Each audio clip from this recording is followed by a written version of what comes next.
ఇక్కడ పవన్ కళ్యాణ్ అన్నాడు కదా అల్లు అర్జున్ అయినా అల్లు అర్జున్ తరఫున ఎవరైనా పోవాలి అని. అందువల్ల పవన్ కళ్యాణ్ తరఫునే ఇప్పుడు కాకినాడ ఎంపీ వెళ్తే ఓకే.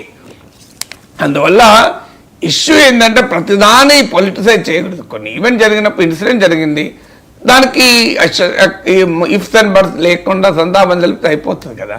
దాన్ని రోడ్లతో లింక్ చేసినప్పుడు ఈ ప్రశ్నలన్నీ వస్తాయి. మరి ఈ రోడ్లు అలా ఉన్నాయని తెలిసి ఎందుకు పెట్టినావు, మరి అలా రోడ్ ఇప్పుడు ఏ పోస్ట్ మార్టంలో తేలిందా రోడ్డు కండిషన్ వల్లనే, పోనీ ఆ రోడ్డు మీద ఒక్క వీళ్ళే వెళ్ళారా, గేమ్ చేంజర్ ఈవెంట్కు పోయి వచ్చిన వాళ్ళు తప్ప రాజమండ్రి కాకినాడ మధ్య రోడ్డును ఇంకా ఇంతవరకు ఎవరు ప్రయాణం చేయడం లేదా.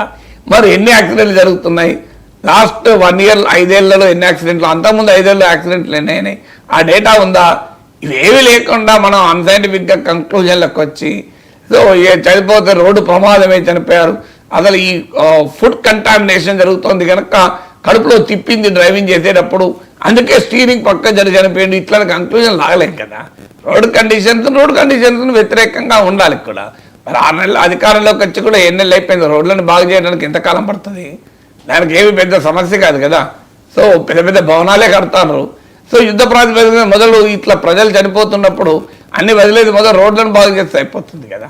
అందువల్ల ఒకదానికోటి ప్రతిదానికి పొలిటికల్ యాంగిల్ తీసి కౌంటర్ దాడి చేస్తే అది ప్రయోజనకరం కాదు. ఇలాంటి ఇన్సిడెంట్ జరిగినప్పుడు నిర్ద్వందంగా ఇది జరగాల్సింది కాదు, చాలా బాధేస్తుంది అని చెప్పడం, దానికి పవన్ కళ్యాణ్ బాధ్యులను ఎవరైనా అంటే అప్పుడు సమాజమే రియాక్ట్ అవుతుంది కదా. Yes sir.